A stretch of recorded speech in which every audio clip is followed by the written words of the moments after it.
All righty. Hello, everyone. Welcome. Welcome to Satsang. No subject tonight. None came to me to speak about. I had some technical problems. For some reason, Facebook is now not letting me stream to them. So I'll have to get that figured out tomorrow. I'm still working on YouTube, so good old reliable YouTube. Anyway, Merry Christmas to all of you. And in Germany, this is still regarded as Christmas. It's the day of the 25th and the 26th, and actually the 24th as well. So just really good to be here with you all. I'm having a little hard time getting used to. Let me close the door. Yeah.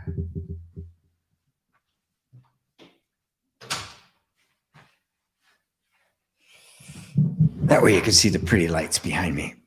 I'm getting used to this change in the time zone, and I was doing satsang at 11 o'clock in the morning back in Seattle. Now it's 8 o'clock at night. It's kind of strange doing it at the end of the day rather than at the beginning. But one thing that was on my mind I've been thinking about a lot lately, and that's this, in the beautiful expression in Sanskrit, Sat Chit Ananda, which is an encapsulation of all of being. Sat meaning being itself, existence, truth. Chit being consciousness, knowledge, self-knowledge, awareness. The fact that I am and I know that I am. But the third one is a little mysterious for a lot of people, which is bliss or ananda. And the truth of the matter is, your everyday human life, no matter what it entails, is blissful if you have no resistance to it. If you don't argue with it, if you don't think it should be something else. We have this ingrained habit now, this bad habit, especially in the West, of constantly seeking peak experiences. These specialized experiences, right? The great trip, or the great insight, or the aha moment, or the exciting experience. This is what we think of as bliss. These moments of intense happiness or an intense, juiciness of life. But that's not what ananda is. It is not. If it's going to describe truth, right, it can't be something that is merely an experience that comes and goes, because there's no such thing as a peak experience that hangs around. If it was, it would no longer, after a while, it'd get boring. It wouldn't be a peak experience anymore. The only way you can have a peak high is to have a peak low. You can't have joy without grief. So bliss is beyond that. It is something other than that. Now, what is it? Well, try to imagine just being in such a state of mind that absolutely nothing perturbs you, nothing bothers you, nothing irritates you or annoys you. Everything just passes right through you. So, and so well, it does this. You do this so well. You are so imperturbable that your nervous system never reacts to anything. It responds, it does what it needs to do, but there's never any intense jolt. There's never any pushback. There's never any rejection of anything that's happening. Try to imagine that, what state that would be. That's bliss. That's ananda. You could say it's contentment. You could say it's a state of non-resistance, a state of perfect allowing. But remember, allowing is the nature of awareness itself. Right? When you allow, there's nothing judging, criticizing, resisting, pushing away, or having preference about what is allowed. Now, this is actually our state of being. And you can tell because before any reaction in us can take place, something has to get in. So the pure awareness, the pure experience of existence, okay, isn't filtering anything out. Once it gets in, we have all sorts of associations and memories and judgments and criticisms and resistances and all sorts of things about what does get in. But the only way those resistances and programmed responses can be triggered is that it already got in. So awareness itself is always in the state of pure allowing. It's like the eye. The eye never rejects light. It doesn't matter what the light is, the eye lets it in. If it gets to the eye, it gets in, right? Later on, we say, a few milliseconds later, ooh, I don't like that, or ooh, that's great, I want more of that. But that's all a reaction after the fact. The whole non-dual inquiry is to bring us closer and closer to the actual original experience itself, the starting point, the beginning. This is what Ramana Maharshi meant when he said, go back the way you came. Because every level up is just a level of extraction. It's a level of programmed response and conditioning. It's the way we've come to believe about things. This is acceptable, this isn't. But you can see that all of that is transient. All of that is simply a result of the way you happened to get raised, right? The various kinds of attitudes and beliefs you picked up over time. There's nothing fixed or absolute about it. There's no truth in it. It's completely arbitrary, right? And so to truly discover who you are, the reality, you have to go back the way you came, through all the layers of abstraction, all the conditioned patterns, all of the programmed responses, to get closer and closer to the actual experience itself. And when you do, you find that you not only have this allowing awareness, you actually are that allowing awareness. In fact, that's all there is to you. Everything else is later. That awareness is being itself. And that, without preference, is bliss. This is the bliss of insight. This is the bliss of non-duality. This is the bliss of spiritual being. Because awareness and existence are one. You are not something that has awareness, as if there's this thing and then awareness as an attribute of it. If that were the case, you'd have two awarenesses. There'd be you aware of the awareness. Right? But isn't that just more of awareness? Awareness isn't a thing. It has no boundaries around it. It has no definition. It has no attributes. It has no delineation. It's just pure awareness. And notice that there is no life, there is no experience, there is no nothing without the awareness of it. Can you begin to approach that? It doesn't matter what the experience is that you have. It doesn't matter how wonderful or how terrible it is. Right? You have to be there first. There has to be an awareness in which these things can appear. Now, the great mystery is, the great thing that so many struggle to grasp is that the awareness and what it is aware of are not two. This is the real meaning of non-duality. Awareness and what it is aware of are not two. Awareness doesn't have a boundary.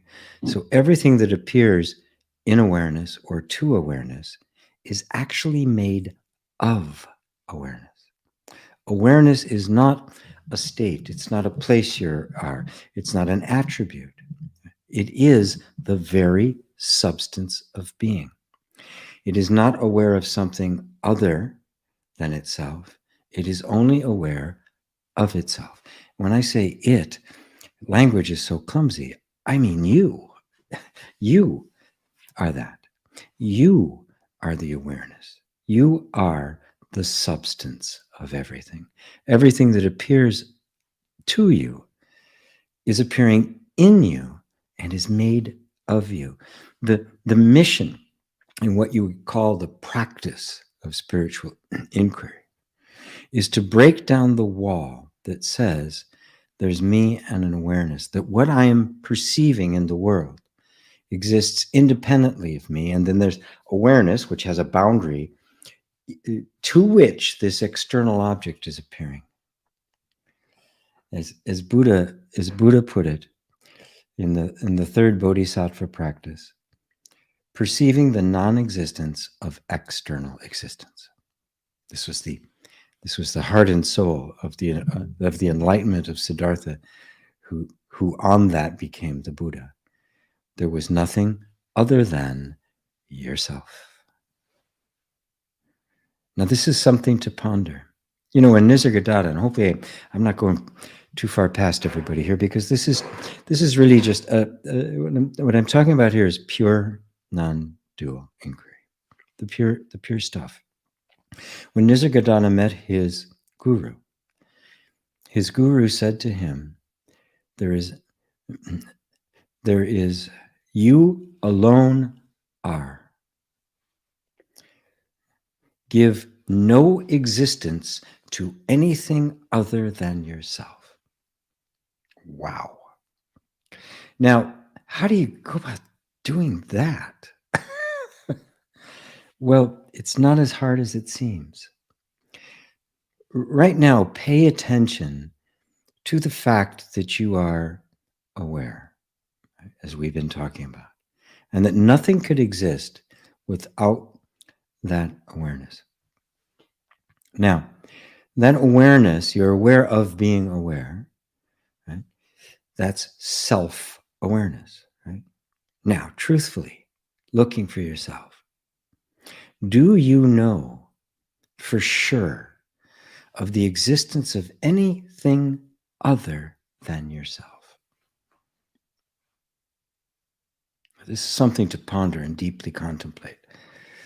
I appear in your experience, friends appear, places appear, all sorts of things appear. We come and go in and out of it. But what doesn't come and go? And what's the only self you actually know? Now, if that is the only self you know, what if it's the only self there is? And if that is the only self, you're not one of many selves, that there's only one self and you're it, well, then who are you? This is a complete removal of all identification of everything, going to the, as I said before, go back the way you came, through all the conditioning, everything, right, to the one thing you know for sure. I am. I know of the existence of nothing other than myself. It's the only thing I am sure of. And as Nisargadatta's guru said to him, you alone are.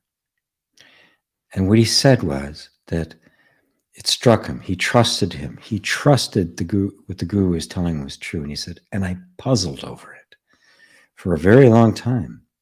And he said, I found that it was true. This is why I'm forever inviting you in meditations and in inquiry to just become aware of being aware.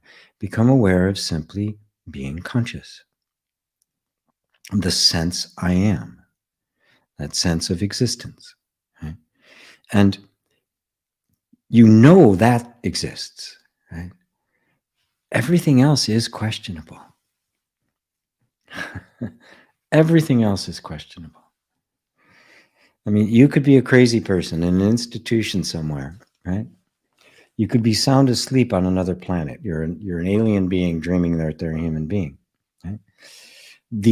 What is being experienced is completely questionable. Right? I don't even know if it's real, like a dream at night. It could be a total illusion or delusion or hallucination. But in order to have an illusion, a delusion, or a hallucination, something is there that's real. You cannot be a hallucination. You cannot be an illusion. There must be something having the delusion, the illusion, or the hallucination. Please check this for yourself. Check it for yourself. Keep going back there. Keep going back to this place. You'll find the mind doesn't want to go there, right? Because it's completely different, right? What do you mean? I alone am? What? I'm going to be lonely. It's going to be terrible. No, it's not.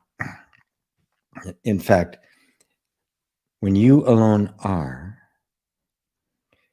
when that sinks in, you become one with all. The all and you are now one. As Nisargadatta put it so beautifully, to know that you are nothing is wisdom.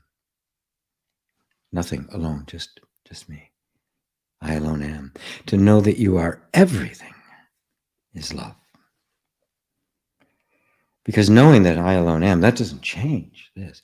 It's not that the experience goes blank. It's that you realize that what is myself. And all of this is here. And it also is myself. And that's love. The knowledge that I alone am is wisdom. Looking around and seeing everything is still here, right? Which means if I alone am, and this is all still here, well, then this is me. This is the Godhead. This is the God self. This is the revelation of your true being. This is what the Christ story is all about.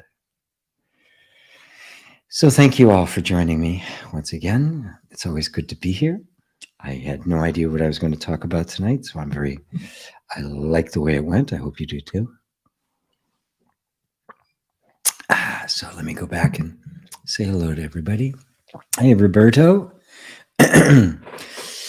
Hi from Madrid, and happy Christmas to everyone, and to you too, Roberto. GP, can one have pain in the soul? Well, no. But in order for me to say that with utter conviction, I have to say, what is the soul? Right?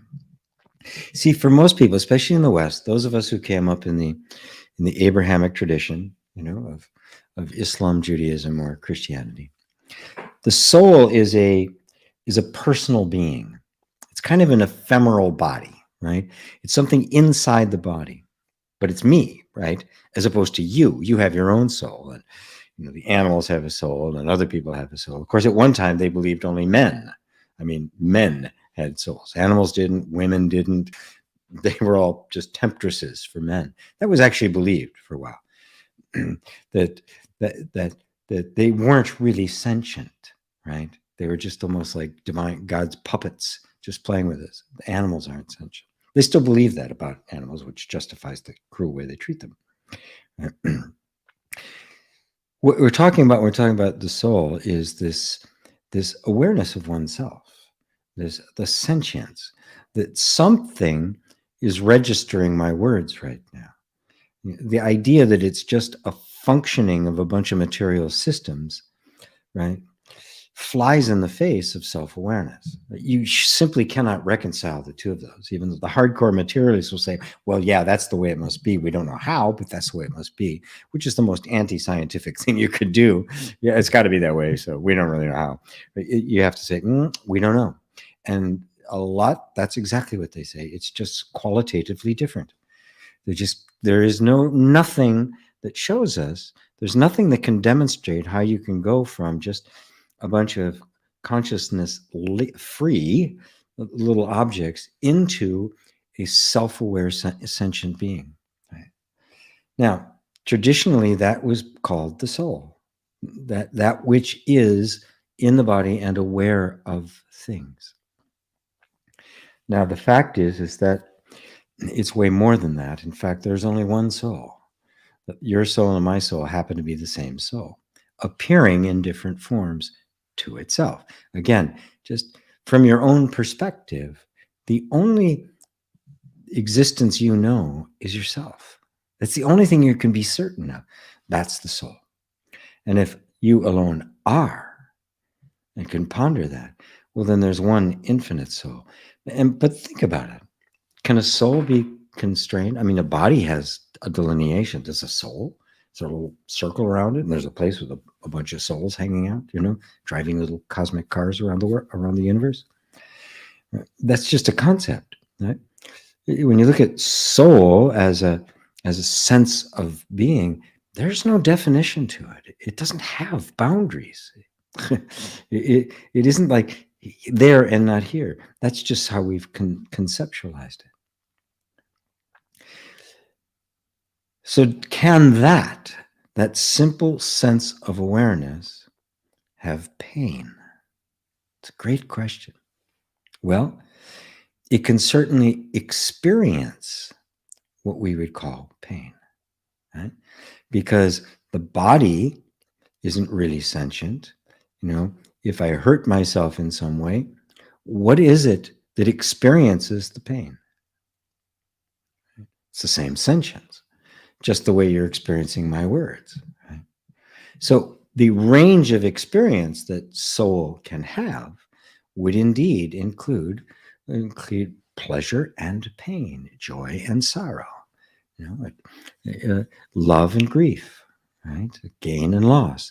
All the opposites are experienced. Does the soul itself inherently have pain? No, it can't, any more than space can. Space can contain experience, right? It can contain universes. But an entire universe could explode, right? And come, into absolutely the Big Bang. That's what the one we're supposedly in. This Big Bang took place. It's actually still taking place. It's still accelerating. So the bang is still expanding, right? Did that hurt the space? Did the space go, oof, ow, ooh, ah, ah, ooh? Yeah, space is untouched. The storm in the sky isn't affected. Doesn't even leave a trace. Just wanders by. So being clear that anything that can be experienced can only be experienced by sentience, the self or soul. And soul, the way I use the word, and the self are synonymous. They're the same. It is Buddha nature. It is pure sentience. It's pure consciousness. It is awareness. They're all the same term. They all point at exactly the same thing to me. But you can tell how the word soul has got all sorts of different definitions. But it always comes down to the sense of self, the sense of an I, and then just the belief that this I is different than that I. And there's this kind of I, this little contained, bubble or whatever the heck it is, right? And it's inside this body, and then it goes somewhere else when this body dissolves. This is just the way we think about it. When in fact, just again, put your attention on the being aware of being aware. That's sentience, right? I know that I am. That's self-aware sentience. And every creature has that, right? They can't articulate it. They can't ponder it. Right? That's the human gift. We can be aware of being aware, whereas all the other creatures are just aware to a certain degree. I mean, there's actually evidence of more of that kind of self-awareness in dolphins and gorillas and elephants and in a lot of different critters. But we seem to be the only one that can actually ponder it. And this is what non-dual inquiry is all about. It is to ponder being, right? Not just the expedient, not just what has to happen next, not just plans for the future or something like that, or ruminating over the past. It's to ponder the deepest thing a human being can ponder, which is your own existence. I mean, really, think about it. We didn't have to exist, and yet we do. This self-aware sentience didn't have to exist, and yet it does. Not only that, it appears to exist without having originated anywhere. In other words, it is infinite and eternal. Whoa, that's worth pondering, isn't it? That is worth contemplating. So the soul, or your sentience, your spirit, yourself, can experience anything that is capable of being experienced. Matter of fact, without it, nothing can be experienced. And in order for there to be experience at all, you must have the polar flow of opposites, the yin and the yang. You have to, right? Without that contrast, nothing exists. Okay? If I take and draw a white box on a white wall, does it exist? I have to actually take that and move it out a little bit so there's enough of a shadow. Oh, yes, there it is. Because if there's nothing to differentiate, right, then for all intents and purposes, it doesn't exist. It has to have a differentiation. Hence, all of the opposites, light and dark, male and female, up and down, dark, night and day, smart and stupid, enlightened and deluded. You can't have one without the other. True non-duality is transcendent of all opposites, and that's the self. The self cannot be defined because it has no opposite. It is one without a second. So hopefully that covers it for you, Roberto. I am trying to be thorough here tonight, getting used to doing these things late at night. I was very tired before I started, but I picked up. Robbie in Romania. Hello, hello, hello. There's Melissa. Hi, Melissa. Hello. Happy Christmas. Yay. So excited to spend time with everyone. So glad you're here. Lisa. Hello. Happy holidays to you. Being free. Happy holidays, everyone. Dear GP, could you please say something about your understanding about the throat chakra? Oh, the chakras. For those of you who've taken any of my chakra courses, you realize that I teach them in a very different way. I teach them as archetypes, as metaphors, as mythological representations of something else. That there isn't really a spinning vortex of light, colored light, that's in the body somewhere. As a matter of fact, the first chakra is the body. It's not in it, it is it. Every physical form there is that energy in that particular form. And every one of them represent a form. And they represent an aspect of consciousness, an aspect of human life, a significant aspect. Without any of them, we wouldn't be fully human. Right? And so when you're talking about them, the throat chakra represents your capacity for self-expression, right? For creation. Right? You're literally speaking yourself into existence, and that's not as obscure as it might seem. We speak ourselves into the existence in other people's minds. You're always giving an impression of something. You're creating yourself in someone else's mind as best you can. And so we're not talking, when you're talking about this, it's not just the voice, it's expressions. It's the total realm of expression that creates you in the world, right? So the range of expression, and that includes the clothes that you wear, the way you do your hair, for better or for worse, bad haircut, got a bad haircut. Good thing hair grows back. The people you hang out with, the music you like, all of these, right, are self-expression, right? And to the degree that you feel free to self-express and have a degree of self-knowledge of yourself, to that degree does the throat chakra speak truth. The thing is that the throat chakra, the capacity for self-expression, can lie. It doesn't have a moral compass. That's only in the heart. The only heart can discern between that. It has no moral setting whatsoever. It's expedient. I am merely, at this level, you are merely expressing whatever it is, the fundamental assumptions about you are. So when I teach it, I mean, I've got a class coming up on the chakras. I may have a link to it here somewhere. Do I? Work with GP. Yeah, I do. This is the one that's coming up that I'm doing, and I'm going to use money as a trigger point to help to illustrate all of that, and also bring you into a different relationship with money. But in the Kundalini model of the chakras, there was a very distinct divide between the lower chakras and the higher chakras, and in the middle was the heart, which was kind of a crossover point. The lower three have always represented your animal or instinctual nature, right? It's pure survival, the pure energy of pleasure and enjoyment, of getting, right? Very self-oriented. And the third chakra, that's the second chakra, which I call the nymph. And the third chakra, which I call the storyteller, is the ego. It is the sense of self, personal power, status, all of that. Now, those are all instinctual, which means they're not conscious.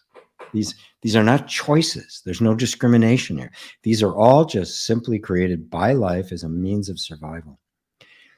If you're fortunate enough to encounter a teaching or a teacher or something that begins to open that up, you step into the realm of the fourth chakra, which is the heart chakra, which is a crossover point. The higher ones, the fifth, sixth, and seventh, represent spiritual life. This is why you'll see the chakras, the older images of the chakras, the modern ones, they're just the lines, the glowing orbs going up and down the bottom. And the older ones, you'll see there's like this cord going up with snakes coiled around it. And the snakes represent birth and rebirth, death and rebirth, because they shed their skin. So they represent the death of the instinctual life and the birth into the spiritual life. Now, the other chakras can only express to the degree that that the lower chakras have been redeemed, have been brought up into the realm of the spiritual. The sixth chakra, the third eye, I call it the visionary. It is our capacity to imagine big things, and we all have it, right? But if I'm really shut down here, if it's all about safety and my ego is very dominant, that's as much as I'm going to be able to envision. It's literally gated, throttled back by what's happening down here, which is why I put so much emphasis on clearing out and reconciling with these very primal drives. They cannot be pushed away. They have to be reconciled with. Now, when that happens, every time you transcend some of your primitive unconscious programming, which what they represent, the instinctual, and go beyond that to a place of choice and conscious existence, you have freed vision, you have freed your spirituality, which is the sage, which is seven, and you freed your power of expression. And so the idea that I can somehow just get into the higher chakras and open my third eye is ludicrous. It's a single system, and don't forget that they're all made of the same thing. Red light and violet light are both light. They're different aspects of the same thing. So you can't just throw these out. And I like the high ones. I don't like the low ones, right?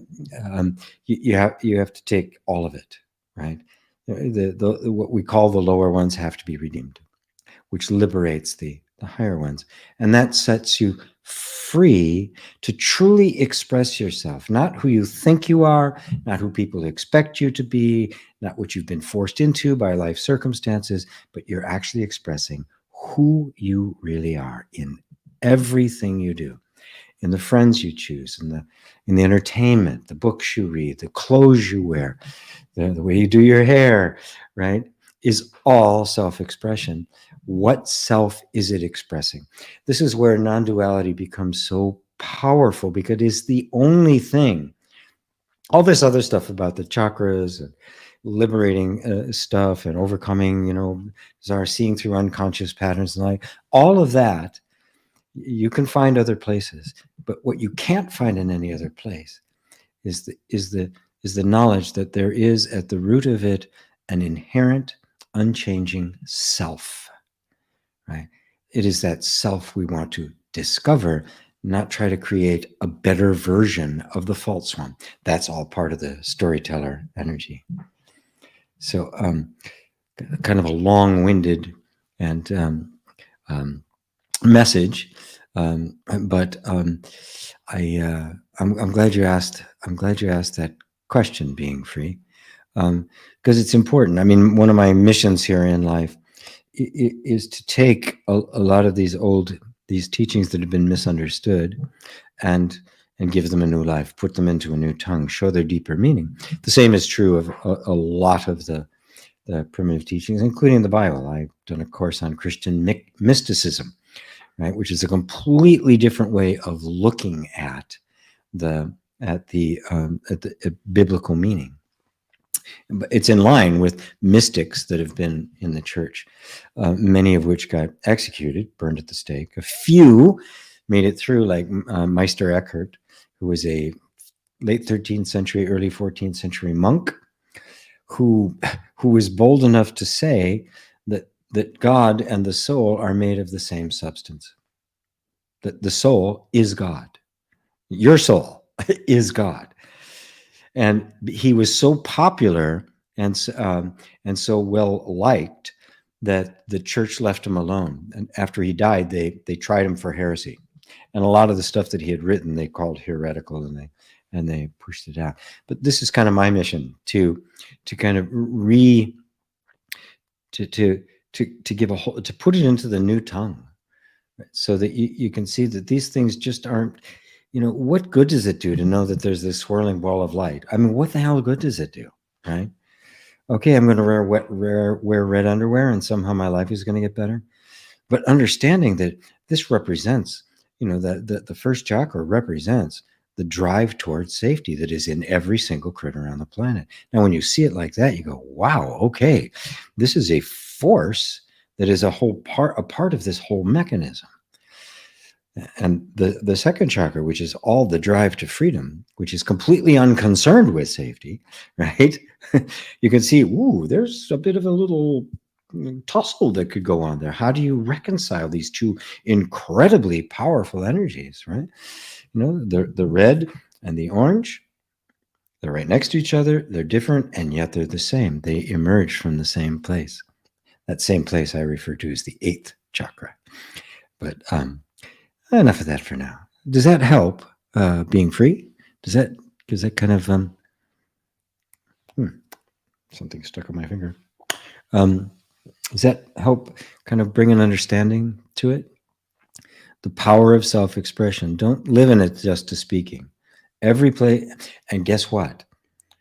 There's nothing you do from the morning till night that isn't self-expression. Everything you do is a statement of who I am.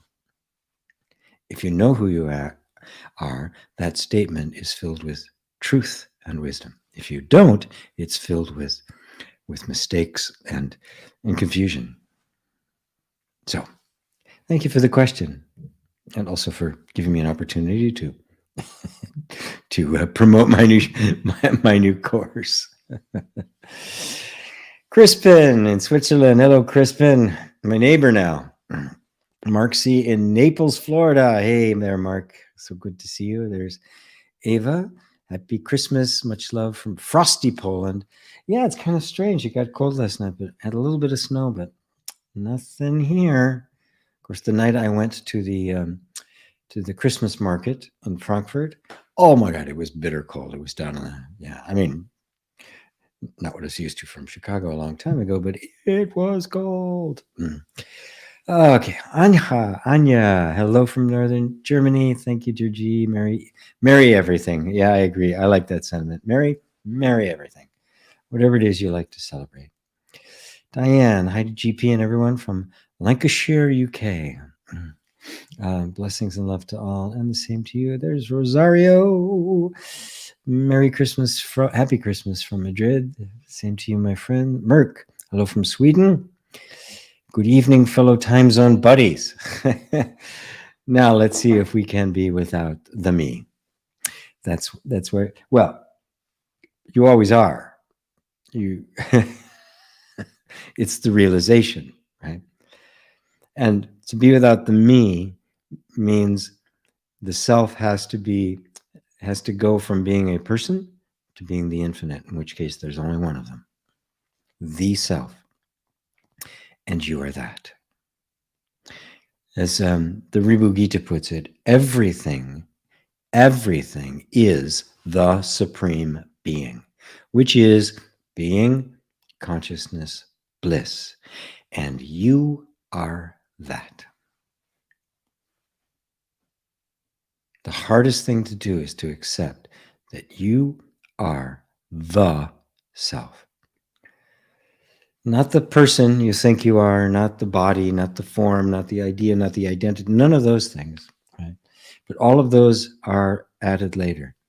The one and only existence. You are what is. And can you not verify that for yourself? Are you not? Of course you are. I am. And if you say anything exists or anything doesn't exist, who's saying it? Who has the authority to say this exists or this doesn't exist? Only that which exists does. So drop the idea that you are anything other than the self. You're not Merck. Merck is a name that your parents gave to the result of a night of fun. At least I hope it was fun. But it's not you. Who were you before your parents were born? Who was the me? Just ponder that. You are the self. You are the I am. That's verifiable. Can there be more than one I am? Is the I am that is speaking through this body different than the I am that typed the comment? Does it have a boundary? Is the space in Sweden different than the space here in Radenbach or in Seattle? Is the space different? Content's different, but what about the space? Take the content out. Does space have any form? The sense me is just content, right? And how can the content be there without conscious existence, that which is to perceive it? Right? It can't.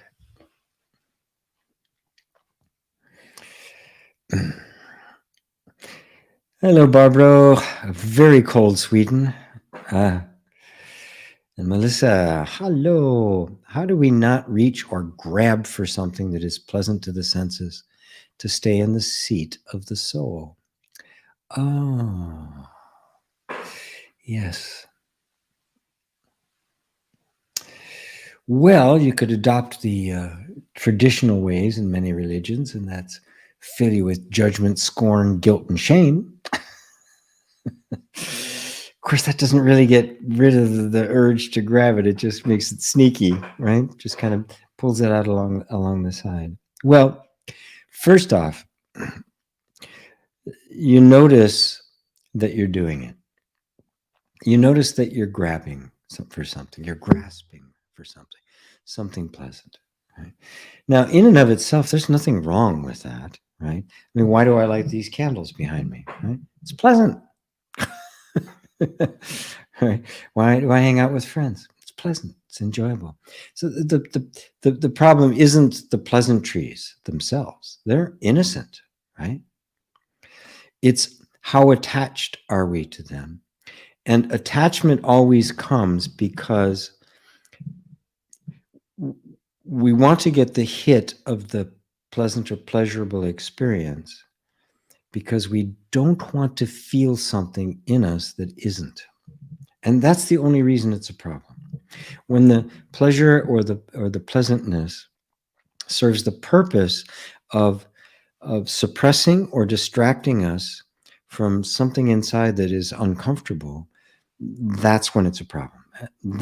And you'll feel that in the grasping, right?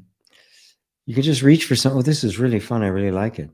But if there's a sense of, if I don't get it, I suffer to a degree. I'm uncomfortable, right? I have to have it, even if it's on a very subtle level.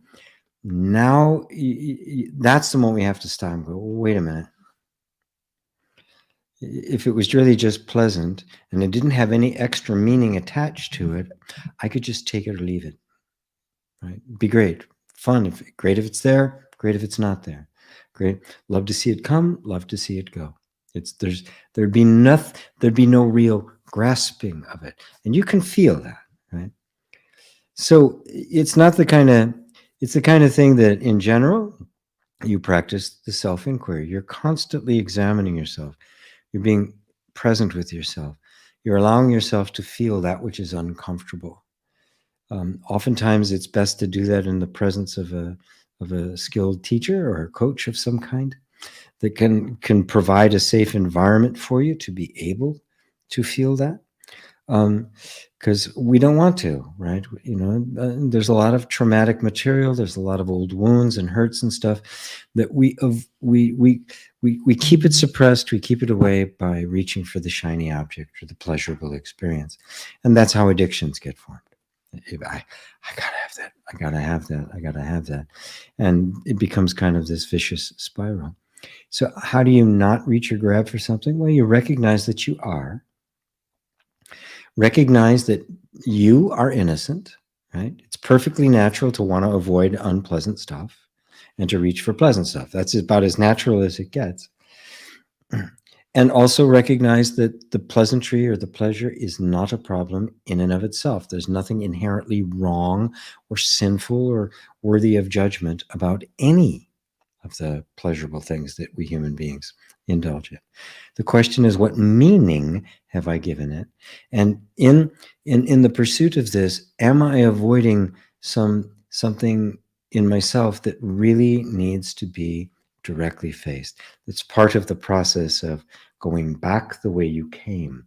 Going back the way you came means you're going to be going through layers of stuff, layers of assumptions, beliefs, behaviors, and the like that are there to keep you from putting your finger in an old wound where you were wounded when you were very, very young. This is where they come from.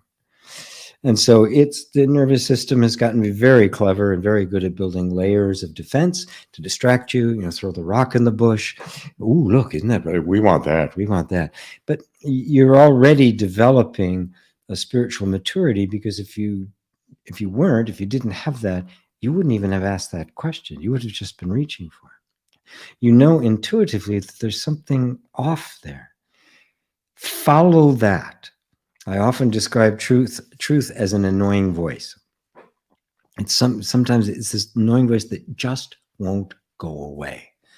So what do? You pay attention to it. Okay, what are you trying to tell me? What are you protecting me from?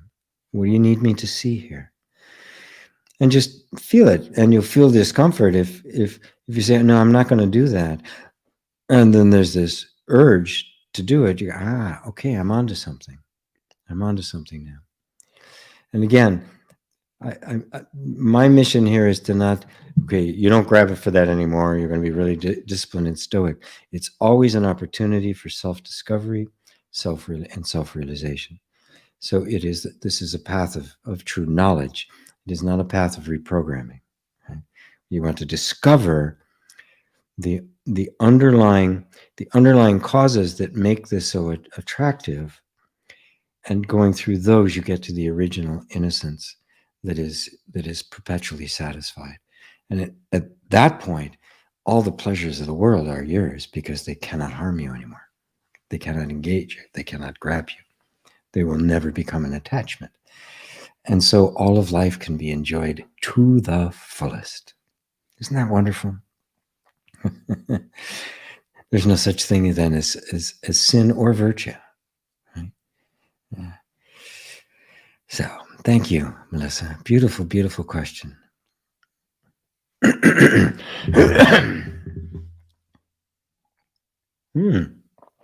Love from snowy and icy Serbia, Bob. Go back the way you came. You said it so many times, and I finally get it. Love and blessings. Bob, you're great. Yes. Little by little.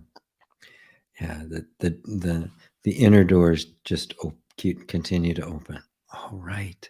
I'm headed back to the original innocence. And all the reconciliation and tapping and all of this stuff is to just move through all of those layers, going back the way you came, from the level of pure mind and thought and concepts and conditioning, right down to the original self-aware self, the real you. Wonderful, Bob. Thank you. Milo, happy holidays. Hope you all had a great time with your family or beloved ones. Yeah, we got on Zoom yesterday.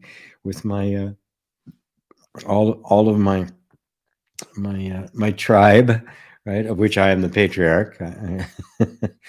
Two sons and their wives and kids, and of course it was like 11 and 12 where they were in the morning, and it was like 8 o'clock at night here. So bizarre. So, and I hope the rest of you did as well.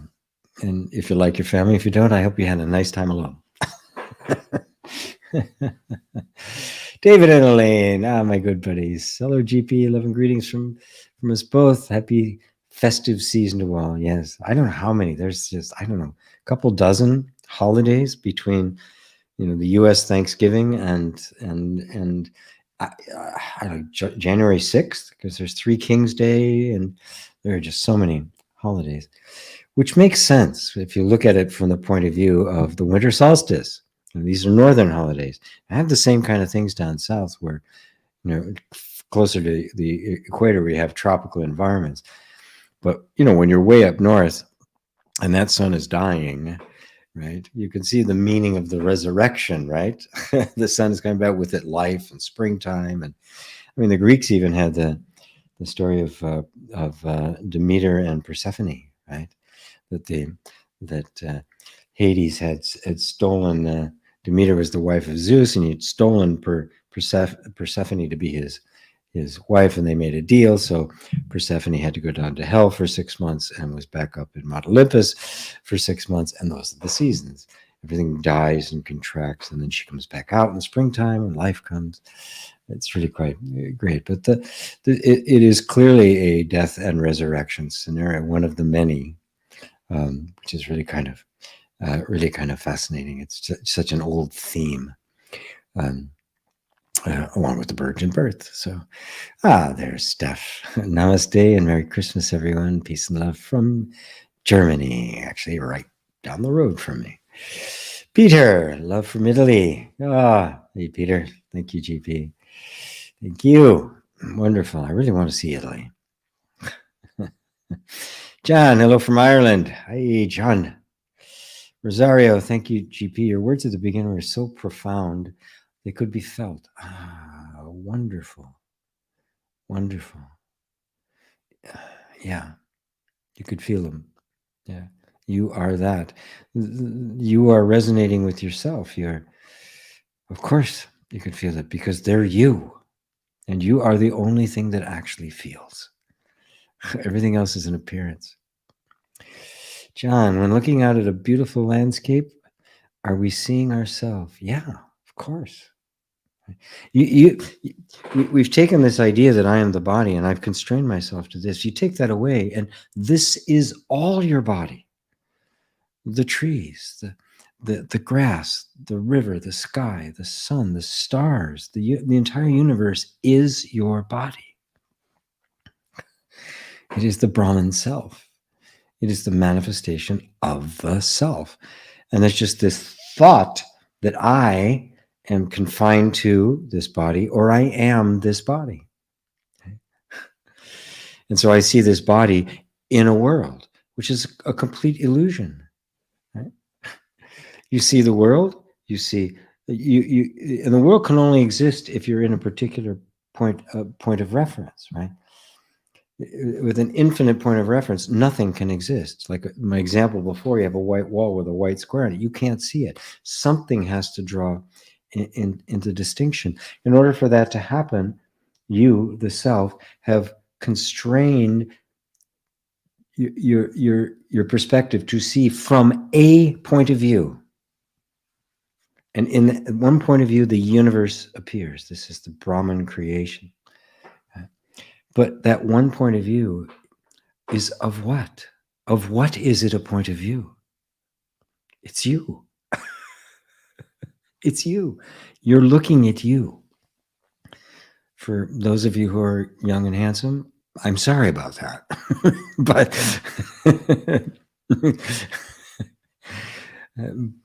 you're always looking at you. That's all there is you. You can see that it's a concept, that it's an other, right? But that's just a concept. Where did that come from? Right? The child doesn't see it that way. The fly doesn't see it that way. The dog doesn't see it that way. They have no concept of me and other. It's undifferentiated consciousness. This is all in consciousness. The idea I am the body has taken and made consciousness in here, and then imagined this world out there made of matter, made of this other substance that somehow I'm perceiving. And that's the illusion. There is nothing out there. It's all in here. We've mistaken the outside or the inside for the outside. We think there's a line of separation there. There is not. The whole universe is my body. So when this particular body falls off, it's of absolutely no concern to me. Because everything comes and goes. The flames behind me, the candles, right? Eventually they'll exhaust their fuel and poof, gone. Completely ephemeral. So will this body. It will exhaust it and poof, gone. What does that have to do with me? If I believe myself to be the body, oh no, keep me alive, keep me young, let me work out some more, eat better. All of which you should do, by the way. I'm not advocating that kind of self-neglect, but don't identify with the body. So the body's destiny is not your destiny. The health, or the life and death, birth and death of the body is not your destiny. Right? Like everything else, it comes and goes. The body you look at in the mirror, that face you look at in the mirror, that's not your face. What did you look like before your parents were born? It's an old Zen koan, which they refer to that as your original face. So yes, when you look out in a landscape, on a sunny day, on a gray day, a beautiful warm breeze, or a torrential rainstorm, you're seeing yourself. You're seeing the self. It is all the self. Everything is the supreme being. That which is gives rise to everything that appears, and its beingness, it's the sense of its presence, all is a reflection of the presence of the self, which you are. You are that. No matter what your mind says to the contrary, I am that. Thank you, John. Carl, happy holidays, GP. The bliss you speak of, is that an emotion? Is the practice of stoicism repression of that bliss? Thank you. The bliss I speak of is not an emotion. Emotion, by its very, emotion, it's motion, right? It's moving, right? And in order to have the bliss emotion, it has to have the contrast of the miserable, right? In order to experience that ecstasy, you have to know pain, right? It's the forever yin yang. You cannot avoid it, right? There's simply no way around it. So the bliss that I'm talking about, the bliss of Sat Chit Anda, cannot be the fluctuating. Truth can't fluctuate. It must be absolutely the same, therefore timeless. It never shifts. It never morphs. That which expresses it has to. It has to vibrate. Truth doesn't vibrate. Right? Reality doesn't vibrate. Right? The appearances vibrate. And look, everything around you is just an appearance. Everything is in motion, right? Even the things that seem the most solid aren't. They're almost totally empty space and things moving very, very, very fast. So the practice of Stoicism is the idea that somehow I can attain enlightenment by denying myself all pleasures. All pleasure, right? I wear uncomfortable clothes on purpose. I eat as little as possible. I don't bathe. I don't wear clothes. I don't cut my hair. I don't do any of these things. I mean, Stoicism is kind of like it's come away since Jainism. But what I'm describing is exactly what Siddhartha did, in the hopes that he would transcend the body and attain enlightenment. And he found it was misguided. It didn't work. And that's why he ate something. He was fed something. He was half dead. And then famously sat under the Bodhi tree and said, "I'm not getting up until I have the answer to suffering." So the practice of Stoicism is not self-inquiry. For many, it can be an accomplishment, right? You can learn how little you actually need, and so there is some value in it, but it can't reveal the self, because the one trying to practice Stoicism turns out to be the egoic mind. It is trying to improve itself, the false self trying to become a better version of itself, right? And so it says, okay, this spiritual Stoicism or Jainism, or I'm going to believe in Jesus Christ and I'm going to follow the 10 Commandments, or I'm going to meditate many hours a day, or I'm always going to be doing, Seva Yoga, I'm always going to be doing service, or devote my, all of these things, as good as they are, right, are all the false self trying to improve itself. The sense of the I that's doing them never, ever gets questioned. It's assumed. In non-dual inquiry, you say, that's all well and good. That's great. Do that stuff. Be really wonderful, that stuff. But who are you? Because none of those things will tell you who you are. They'll make all sorts of improvements in your life. Self-help makes improvements, personal development, meditation, different spiritual practices. Yeah, they can make you more compassionate. They can make you more intelligent, more nuanced, right? But they can't tell you who you are. They can't. They don't have it. They don't have to tell. And so it's a completely different thing. Self-inquiry is the royal road. It's the only way. It's the only way to go beyond the self that even needs improving, to discover that that self is a fiction. It does not exist at all. Then who am I? This is going back the way you came. And does that self, the primordial, infinite self, does it need improving? Does it need to be stoic or hedonist? Right? The true self is perfect. It doesn't need improving. It doesn't need anything better. The false self does constantly. Right? It's never enough. It's never adequate. So, does that help, Carl? So again, as always, I always want to make the point, I'm not diminishing any practice or any religious belief or any position somebody takes about something, because we all have to go through the seeking phase and try different things out. What I'm trying to reveal here is that all of those can be put aside with self-inquiry. Matter of fact, all of those roads eventually lead to self-inquiry, because it's the only place where the self, the sense of self itself is questioned, where you go into the sense of I am, which goes beyond the concept of who I am that needs improving, into the pure experience of being, which needs no improvement. It can't be anything else. There's no need for it to become. It is what is, right? Which is the changeless. And yeah, I'll leave it at that. Thank you, Cara. Merck, the light of lights is shining strong over there, GP. Thank you, Merck. What a deep start, says Anya.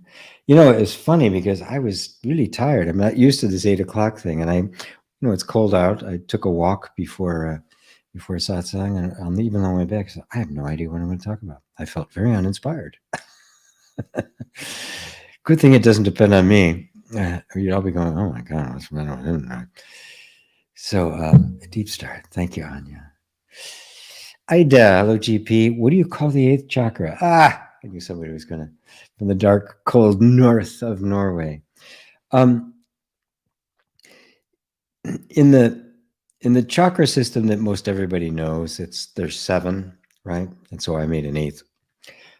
There are some that have 12. I've seen some with 13, some with 9. The traditional 7 are fine, but I'm giving away one of my secrets here. You're not going to buy the course, but remember that each one of the chakras represents. It's even depicted as light, right? There's swirling vortexes of light, and they even show it as like the light of the rainbow, right? Which is what? It's simply light in different frequencies. So they're all light, right? The light of the highest, the 7th chakra, and the light of the lowest chakra are both light. Okay?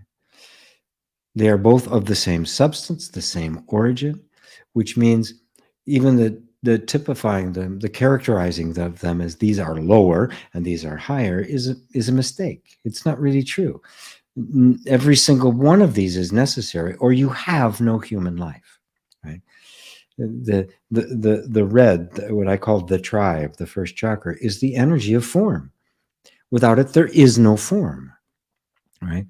Just as light vibrating as the red shows up as red, but there's some vibrations so high they cannot be seen at all. So the 1st chakra is everything physical. This is the 1st chakra. This is the 1st chakra. My ugly hair is the 1st chakra. The computer you're looking at is the 1st chakra. It is not isolated. It is all form. Right? So understanding that each one of those are simply a vibration of the same substance, they are all a different motif, a different frequency of light. And using the analogy of light, right? Light in its purest form, when it's not passing through the prism, you can't see it. It's completely unknowable. There's no such, it's not possible to see pure white light. Only if part of it gets absorbed and part of it gets reflected, then you see only a part of it. So I refer to that of which all of the chakras are actually an aspect as the light at the center. It is the light without any vibration whatsoever. In other words, that's you. And all of these are just different aspects of you. And to understand them as such is to understand yourself. That is, not the ultimate self, but the human self. The whole structure, energetic structure that makes human life possible is nothing other than the different vibrational frequencies of the invisible white light of pure being, of yourself. That is you. That's the 8th chakra. I call it the 8th chakra, the light at the center. I just gave it that name because of the 8th chakra because I wanted to kind of fit it into the system, but it's not a chakra at all.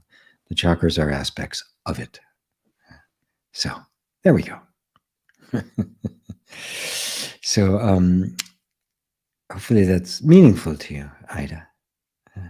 I hope it's meaningful to everybody. So, Werner, happy Christmas, dear GP. Thanks so much for the awesome session we had. That was wonderful. And you are easy to work with. That was really wonderful. Being free, thank you so much for your answer. Very grateful. Thank you. Good. Glad it worked. Glad it hit home. Yeah. Beautiful. Merck, true. All one, yet alone. Even the world is the same. Yes, the world is a concept. There's only the self. It says it very clearly in the Rupa Gita. There is no mind. There is no world. There is no universe. It is only the self. There's nothing but the self. To just taste that, if you weren't here, at least from your perspective, would anything exist? Without you, is there any existence? We imagine, oh yeah, it's here whether I'm here or not, but that's just imagining. What would your direct experience is nothing in the entire, the universe itself does not exist without me. Being, consciousness, bliss. Being, existence, consciousness, be aware of existence, and bliss, the feeling of existence, right? and the contentment of being. These three are one. Right? So being and awareness are not two different things. There's not something that is aware.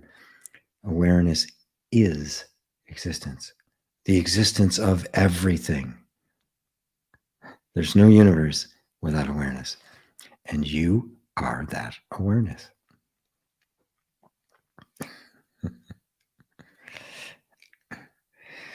Roz Gray 801. I'm always drawn to your videos and Mujis and Spiros. But if I feel as if I get it, then I feel that I'm kidding myself. My ego is trying to hijack it. Something in me resonates with this. But it could also just be a feeling, right? And in a sense, I think it's not a bad thing because oh yeah, I got it now. I got it, right? And feel, but also at the same time, constantly doubting it, right? You wouldn't be listening to me or Muji or Rupert if it hadn't resonated, right? And because you're so sincere, you're so honest and sincere, you definitely want to know this, right? That you're vigilant. You're going, is this just my ego, right? Saying I get it, right? But really look closely right now, Raz. Without the saying it, without the thought of the ego, did you get it? Did something inside go, even if it was for a split second, something went, maybe the aperture opened for a second and closed, right? That feeling, I get it. Just without putting any thought or judgment or trying to do anything with it, just feel, does it feel true? That doesn't mean you're enlightened now, you're a Buddha, but just whatever it is, whatever little bit, right, went boom, yes. Did it feel true? Right? Trust that. That is the voice of, remember, that in you, which recognizes something, out of which then the words, I get it, appear. That which recognizes truth must be the truth. A lie can't recognize the truth. Hate doesn't recognize love. It can't. So it is literally the truth in you saying, I get it. Who's the true I? Only the truth can say, I get it. Only God can say, I am God. Only truth can say, I am truth. Only love can say, I am love. So who's saying, I get it? Right? And then this other voice, I'm kidding myself. Who's kidding themselves? Right? Does the truth kid itself? Does infinite spirit kid itself, joke around? Does it try to hijack something? Let yourself sink in and really feel free to enjoy the feeling of resonance that comes with perceiving a truth, because it's the highest joy there is. And yes, we have to be vigilant. We can't just get, oh, look, I get it. But here's the deal. You don't have to worry about whether you got it or not. You only have to worry about the sense of, I got it. Well, who's the I then that got it, right? Now we start looking at it and go, there's the sense of, and this happens, right? This is not you, that happens to everyone. That the moment the insight happens, immediately the energy wants to create someone to whom it happened.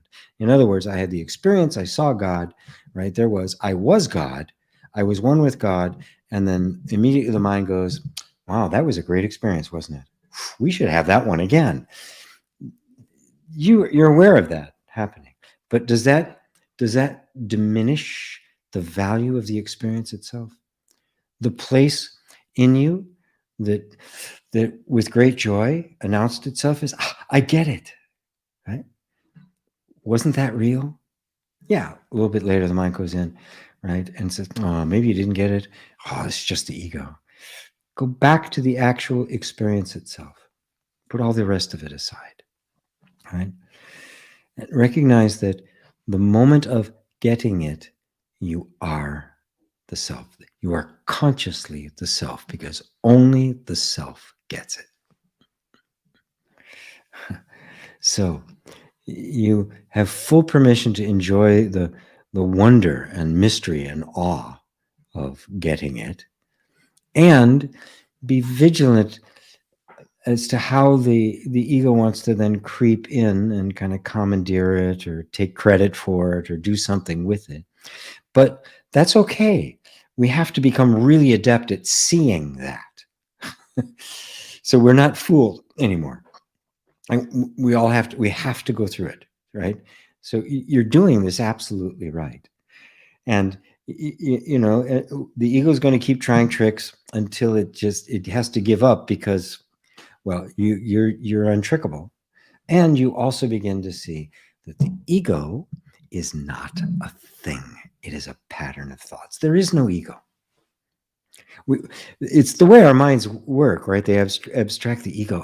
Oh God, the ego, there's this thing. We have imagined that this little hairy, little ugly thing, gargoyle-ish, going, messing up your life, as if it's an entity, right?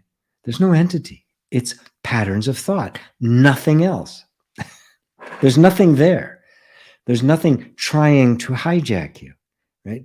Notice how even the words make it seem as if there's some kind of an entity there that's messing with your life. Like the ego is this critter hiding in the bushes, just waiting to jump on you and screw up your latest adventure, right?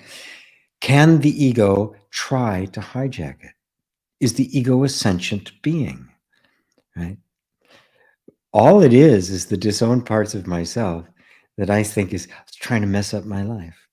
It's just a pattern of thought. Now, what does it feel like when you go, oh, there's a recurring pattern of thought? It's not trying to hijack me. It has no motivation. It's got no sentience. It's just these patterns of thought that are distracting my attention and introducing doubt. Nobody is introducing the doubt, but they're doubting patterns of thought. That's all it is. Oh, okay, so let it be there. Oh, there's the doubt. Yeah, it feels kind of strong. All right. But there's no thing there. There's nobody there. There's no devil, right? There's no demon. They're just repetitive patterns of thought. When you see that, you go, the very fact that I got it, right, triggered a reactive pattern, right? Because this is like everything else, right? Something happens in the environment, the nervous system reacts. That's what it's designed to do. So suddenly this startling insight happens, whoop, it triggers it triggers things happening, right? But there's nobody doing it, right? Any more than when I press the letter B on my keyboard and a B appears on the screen. There's nobody in there. Oh, hey, he typed a B. Okay, everybody. And up goes a B. It's completely mindless. There's no sentience there whatsoever. It's pure program. Think of it like that. Even though it uses things like, I feel like I'm kidding myself. Ego's trying to, which itself is a thought. My ego is trying to hijack, which is itself is a thought. Think of all those thoughts like Siri or whatever the name it is on Google. Now, you can ask Siri a question and she'll say, I don't know that, right? Is there an I there that doesn't know it? Or is it just words and no self there? There's no self there. There's only one place there's a self. Right there. Does that help, Ross? Great question. Beautiful question. Yeah. Oh, it does my heart so good to be able to help people with this kind of thing because it tripped me up for a long time. Tripped me up for a long time. Yeah. And I go, oh my God, there's nobody there. It's all me. Merc. Sometimes we cannot see the light, although we face the sun. Yes. Your thumb, tiny little thumb, can block out the entire sun. Good to know. At least you are the world when you can't travel, except with True Body Airlines. Yes. Yes. Melissa, thank you. So wonderful. Makes me smile and cry. Beautiful. Beautiful. That means your heart got it. Yeah, that's what it means. That the heart, love. Because truth and love, spirit, soul, they're all synonymous. They're all the self. You are love. Isn't that nice? Not just somebody who loves. Right? God is not just somebody who loves or hates. Love itself. You are love. Melissa, when fasting for 3 days feels so wonderful, feeling everything. When I consume food, healthy, organic, vegetarian or vegan, I don't feel this same. The spiritual bliss changes somehow. Okay, don't worry about it. You got to eat. And yes, fasting has been a spiritual practice forever. And of course, it's going to bring about different physiological things. And there will be a feeling that's associated maybe with bliss, maybe more clarity, which is why it's something we should probably do regularly, right? But remember, the feelings in your body, and even whether your mind is clear or totally clouded, are both being observed by something else. That something else is what I keep drawing your attention to. And it doesn't care whether your mind is absolutely pure and clean and sparkless and shining and clear, or it's completely muddled and confused and full of nonsense. Because the only way it could be either one of those is there was something there prior that's seeing them. I want your attention to go to the seeing itself and completely disregard what is being seen. Because if you don't, what happens is we think, oh, this feeling of clarity, I want to hold on to it. And now this transient state of mind is believed to be the transcendent spiritual state. It's not. It's just a momentary thing. Look, everybody has periods of time when everything's just crystal clear. Oh my God, it's wonderful. Everything, the Red Sea is parting. I can do no wrong, right? I just think of something and it manifests. We think this is the way it's supposed to be. Oh, this is it, right? And then a couple of days later, it's like, I can't think of anything. My mind doesn't work. I'm tripping over my own feet. Nothing that I try is working, right?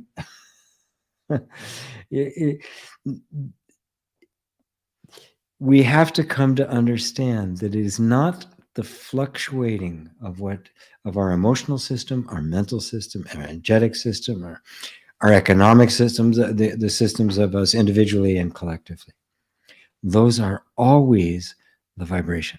They are always the appearance of the white light. They are not the whole of it. And so when you drop the need right?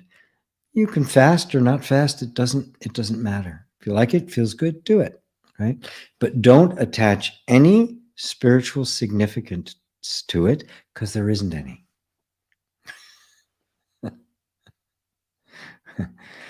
Because if that's the case, then, Nisargadatta didn't pay any attention to any of that. None. He smoked. He chain smoked. He ate crap. He ate, he was not a vegetarian.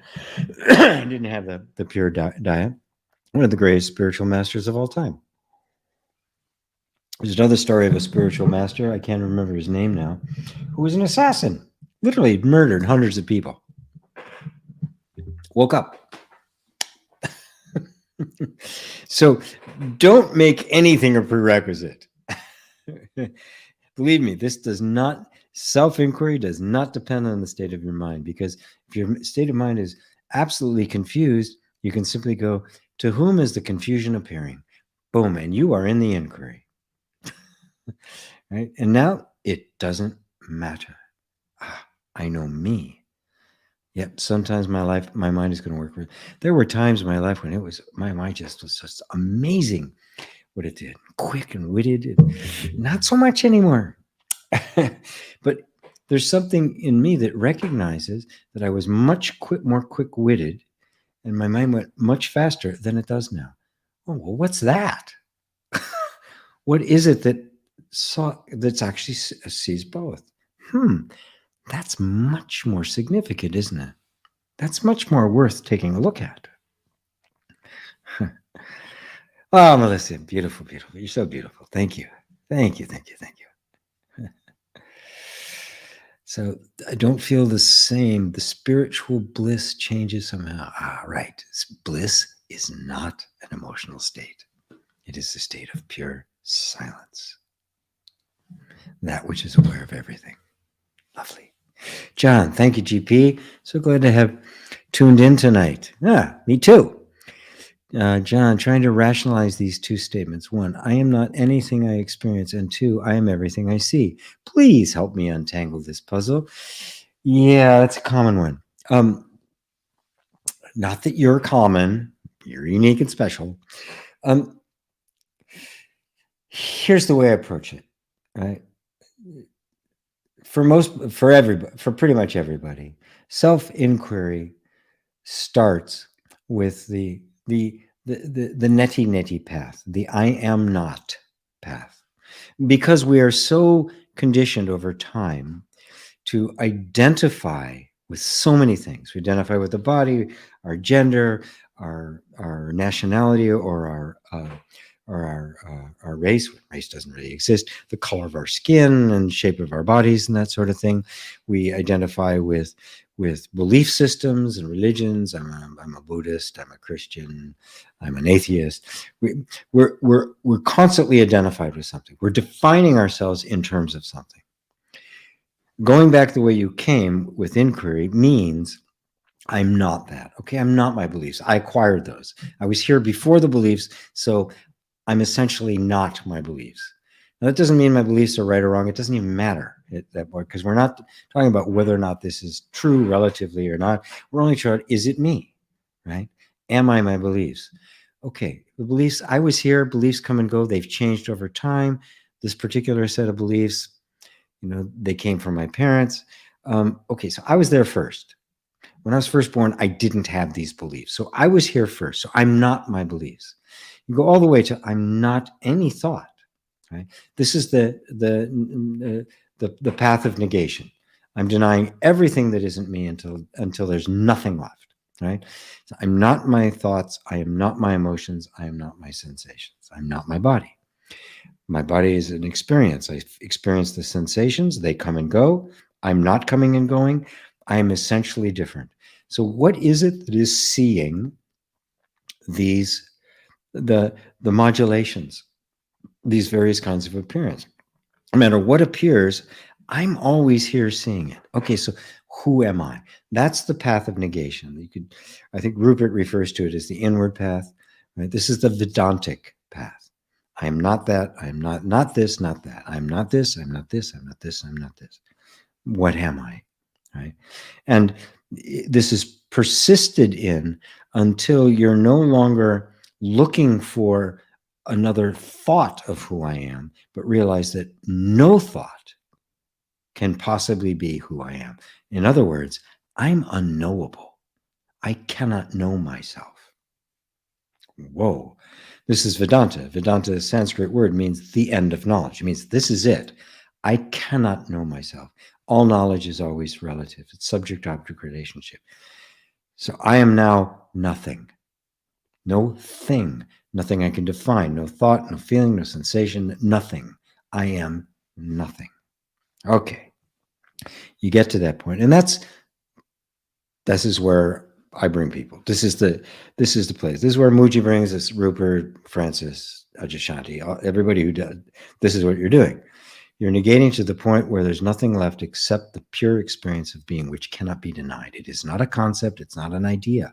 And it's not something that comes and goes. My being is absolutely changeless. This is what I am. I don't know what that is. I can't conceive it. It's transcendent of all thought and human research. Okay, but I am. This is where you abide. Abide as that. Now, as you abide there, and the identification falls away, and there's just this feeling of being, you begin to realize that, well, damn, I'm nothing, but everything's still here. Well, what is this? Now, prior to this, everything that existed in the universe, I was defining it in terms of who I thought I was. So the relationship that I had with it was all based on my self-perception. If I am this, then this is that. But if I'm nothing, then what the hell is this? Right? Because all of this is still here. There's still a body, there's still feelings, there's still experiences. You know, you still are interested in things, you fall in love, right? You want to do stuff, you don't want to do it. You still like certain foods, you don't like. All of that's still there. But now I'm nothing. What in the world? Now, and so the attention turns around and starts back at the outward path. This is the path of Tantra, right? You're now redefining the entire universe, not from the perspective of a finite person who thought they were the self. You're defining it from the true self, the self that is no thing, which makes it infinite. It has no boundaries. It has no definition. It has no limits or borders. It's infinite. I am the infinite. The infinite is I am. The I is all there is. Well, then what does that mean? Well, this is myself. I'm not the body. This is all my body, which isn't a body I am in. It's a body that is in me. It is my embodiment. I now see myself in everything and everything in myself. How's that, John? Is the puzzle untangled?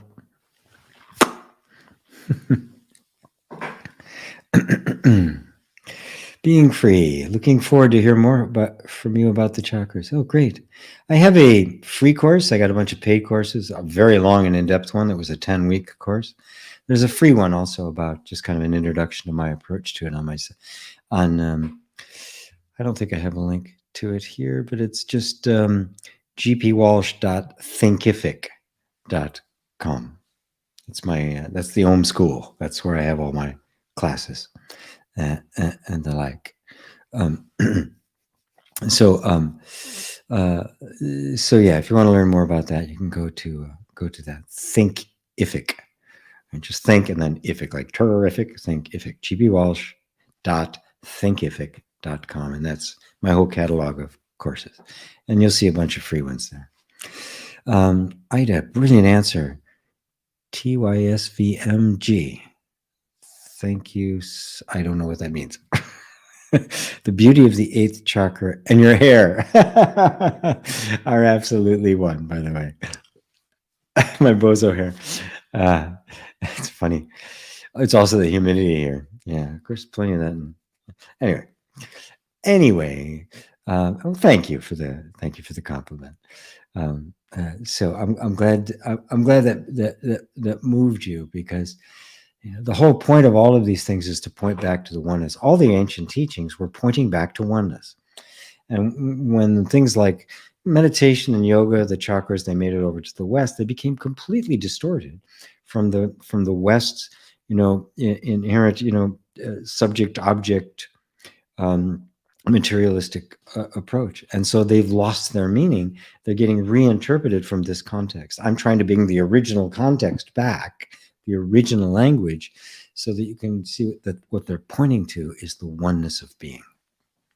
That everything is an expression of this one absolutely invisible, unknowable essence. And that essence is you. Roberto, if one soul cannot have any pain, GP, what the heck is hurting so much inside of me? The soul doesn't create pain, but as I said, it feels it. What else can feel it? If I go this to my phone, it doesn't feel anything. I do, right? Who's that I that feels? So what's hurting inside of you? What's hurting is the ego's clinging to a particular position and rejecting the experience that it's having, right? And thus creating the suffering. The suffering is not circumstantial. The suffering is always our reaction to the circumstance. Always. There's no such thing as suffering in life. The only suffering is when we are completely out of phase with life and we are resisting it, right? There was a man who visiting Nisargadatta Maharaj, and after listening for a while, he said to the master, he said, I resonate and love everything that I'm hearing you say, but to tell the truth, I am always experiencing suffering. Legitimate question, right? Nisargadatta responded to him. He says, no, you're not experiencing suffering. You are suffering your experience. That's it. That's the hurt, right? And having known you now for, over a year, right? It's been a while. You've made huge strides towards transcending our argument with the way life is. Right? That it should have been different. I should have done stuff different. Oh, if only I hadn't done this, if I'd done this instead. The constant, that is suffering. Those thoughts are suffering. The circumstances themselves, which those thoughts are saying shouldn't have happened, the circumstances aren't causing the suffering, because the very same circumstances could happen to somebody else and go, oh, wow, oh, well, right? If it was the circumstances that created suffering, then anyone who had similar or the same circumstances would also experience suffering. And that's not true. It doesn't happen. The same circumstance happening to two different people will have completely different experiences and reactions to it. For one, it's like the worst thing that ever happened. And for somebody else, it's like, oh, well, no big deal. Somebody else might even say, oh, man, this is probably better. All the reaction. So what's hurting is not the soul, which is the sentience that allows you to experience anything, right? And believe me, if it wasn't for the soul, you wouldn't be having any hurt, but you wouldn't also having any pleasure. You wouldn't have any joy. You wouldn't have any experience whatsoever. But in order to have an experience, it must be the dance of opposites. We suffer when we want one part of the dance of opposites and not the other. You can't do it. It's got to be that, right? So if I say it's got to be and not that, I want nothing but this and not that, you will suffer, because you're trying to run contrary to life. You're standing in an ocean during a storm, trying to push the waves back out to sea, getting pummeled constantly, going, what's the matter? You're trying to do what you can't do, what nobody can do, right? What Buddha can't do it. You cannot make the permanent permanent. You cannot make the opposites. You cannot take one without the other. You cannot, you must embrace both. And when you do, suffering ends. That's the end of suffering. Most people think, and unfortunately, because of personal development and the law of attraction and all that, we think that we're just going to get into a state where everything is going to go the way we want it to, which is the ultimate delusion in a delusion, because it never does. And then everybody blames themselves. I'm just not working hard. I'm not visualizing hard enough. I'm not meditating long enough. No, it's just one simple, stupid mistake. You're not supposed to. This is the way it's supposed to go. At which point, there's no longer any resistance, and that means no more suffering. That is the end of suffering. The end of suffering happens long before the ultimate enlightenment and Buddhahood. It can end now. Just recognize that it is only your mind that is creating suffering. And now, if that's the case, then I'm going to pay attention to what my mind is believing. I'm going to be looking at these thoughts. Remember, mind doesn't exist either. It's just a collection of thoughts. The ego is a subset, right? It's a collection of thoughts about I, where mind is just the sum total of all thoughts. It's thought patterns. There's nothing sentient. There's nothing there. So where's the hurt coming from? It's not the sentience that's aware of the hurt. It's not coming from life, which is just doing what it does.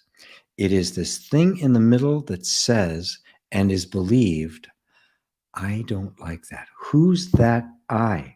Is that the soul? Does the soul ever say, oh, I don't like this?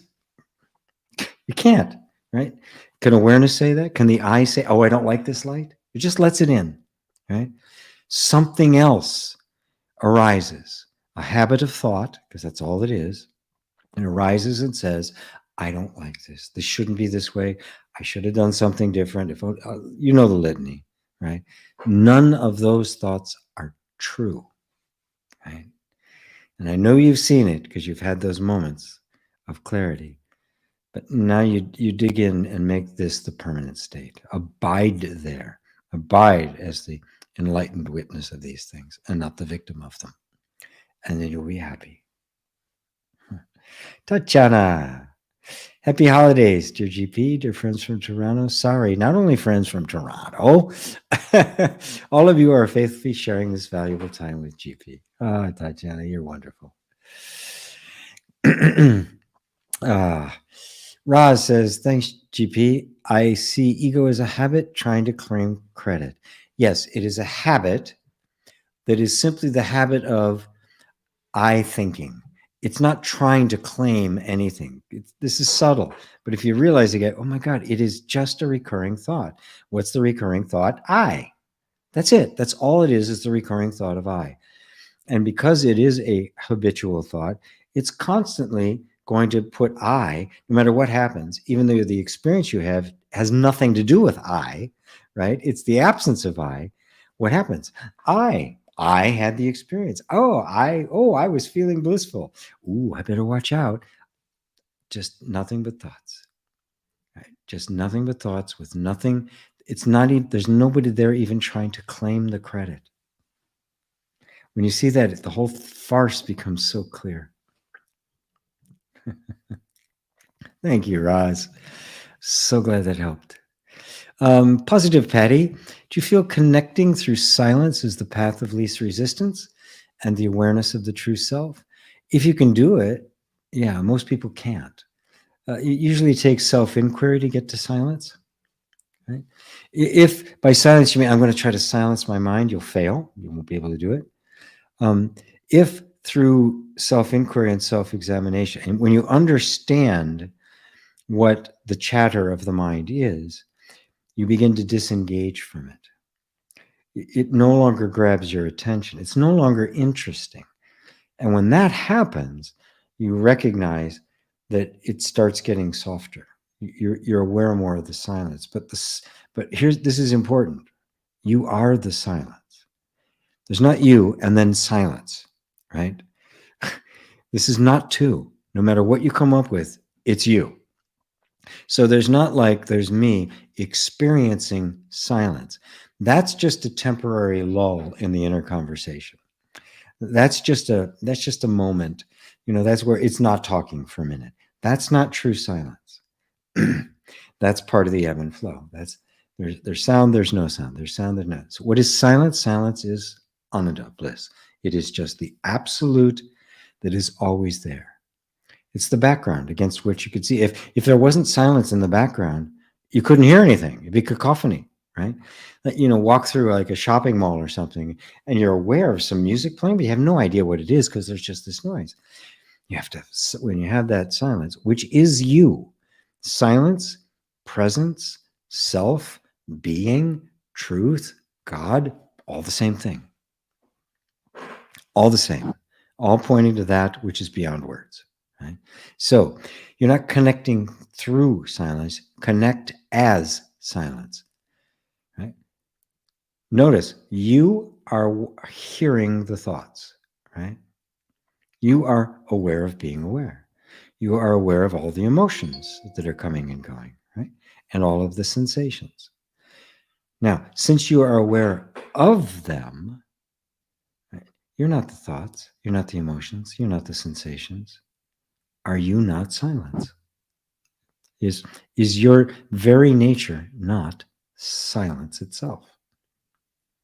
Because every modulation, every thought, everything appears to the silence, on the background of silence.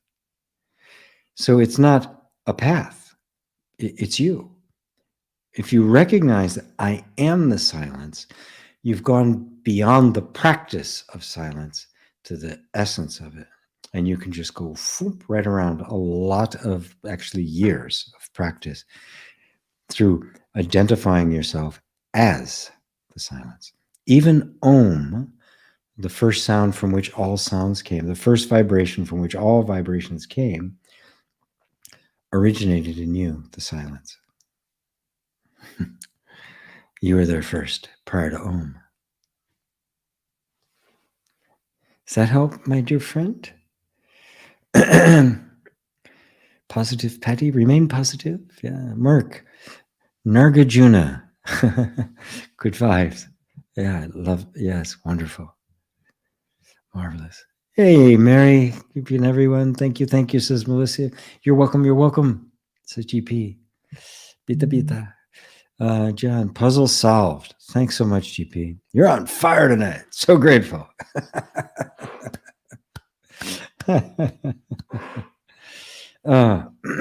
Mary Sykes says, so understanding is a necessary component to freeing oneself via inquiry. Yes. It's not just a technique that you get free. It's understanding. You know, and you know that you know. It is knowledge, but it's not subjective or objective knowledge, not subject-object relationship, right? So it's not conceptual understanding. It's a seeing that is perceiving things as they are. It's instant. It's also known as wisdom. It is not derived. It is not an intellectual process. Right? This plus this plus this. It's like a mathematical derivative. That's true understanding. I know, and I know that I know. That's true understanding. But that knowledge is not a subject-object knowledge. So I want to make clear when I use that word understanding, I'm using it synonymous with revelation or with self-realization, right? I know myself. How could I? Isn't that understanding? I know myself. That's being self-realized, right? That is true knowledge. That is jnana knowledge, which is different than the knowledge of which Vedanta is referring to. Yes, I know that understanding is very free. Yes. So you'd see it's not the same. Now, what's amazing about it, you said, I've heard that understanding is not necessary. I thought that understanding was necessary as it helps one to see.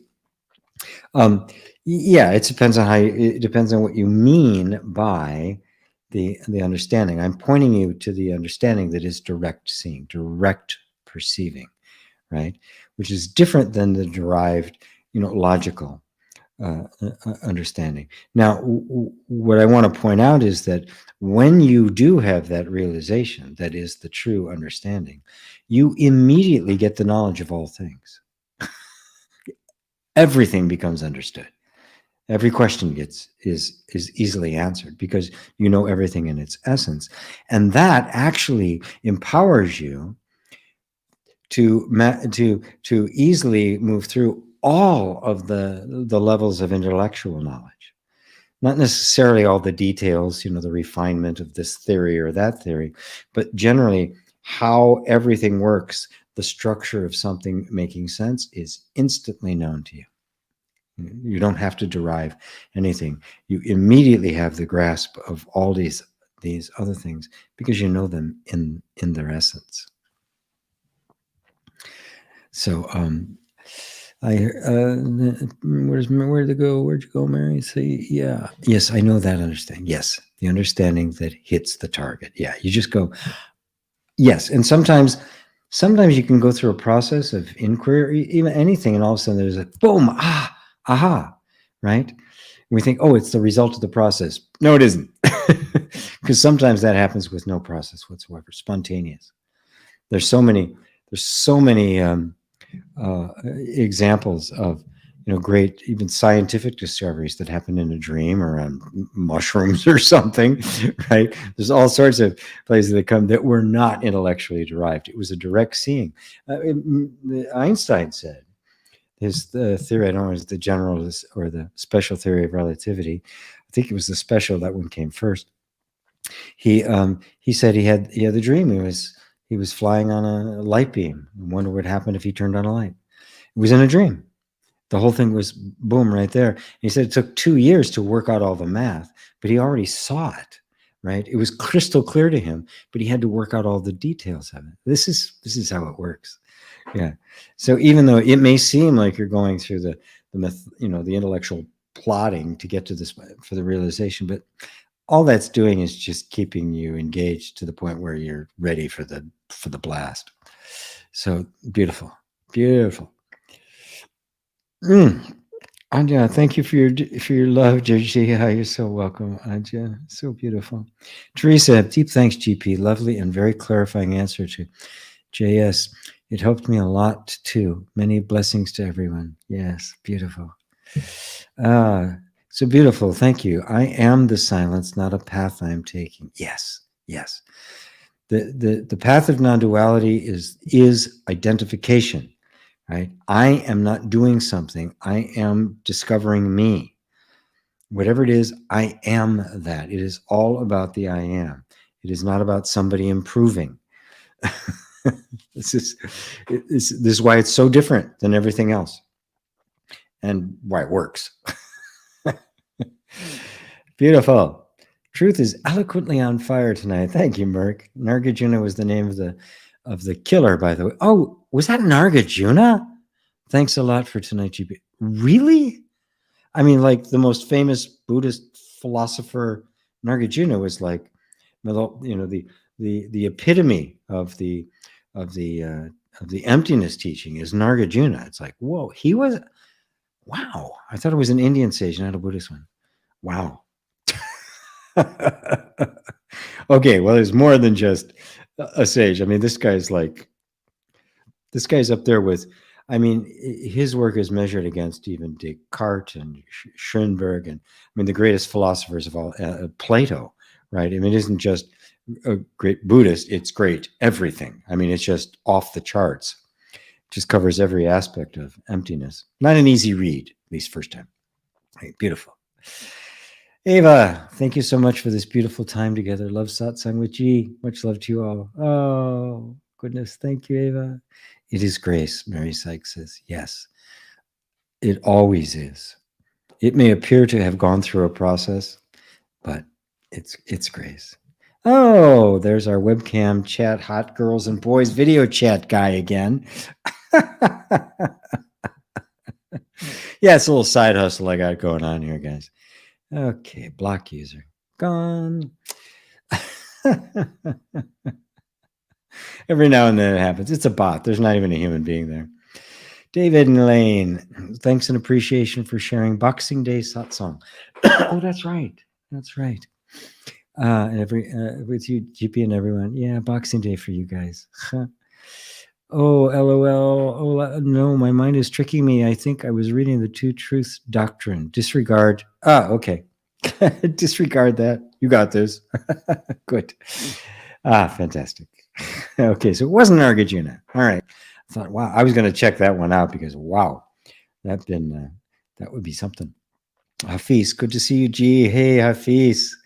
Hafiz is a wonderful new friend. Well, not new for a while, but he's helping me with getting more exposure out here in the world of YouTube. Positive Betty, we send him love. Mary say, thank you, GP. Happy to be here. All right. Well, I've exhausted the questions for this evening. So good, so good, so good. Please like and share. Please invite other people to Satsang. And yeah, that would be a major plot twist. And once again, those of you who are interested in the upcoming chakra thing, don't fret because I'm going to be talking about money. I'm going to be talking about the meaning of money and how it's perceived through the different aspects of you, how we get stuck, how we get afraid of it, how it becomes an entity controlling our lives, and how to free yourself from that and establish a right relationship, which will make you feel that sense of abundance and prosperity and freedom that is what we're really all craving in it. But money is such a contentious issue. It's like perfect for triggering things to really help us come to see. So I invite you all to join me on that. If you can, just go to gpwalsh.com/shop. It's right on the front page. And Major Plot, thank you all. Good. Wonderful. All right, dear friends, time for me to kind of chill for a bit and enjoy my remaining candles. I love you all. Namaste.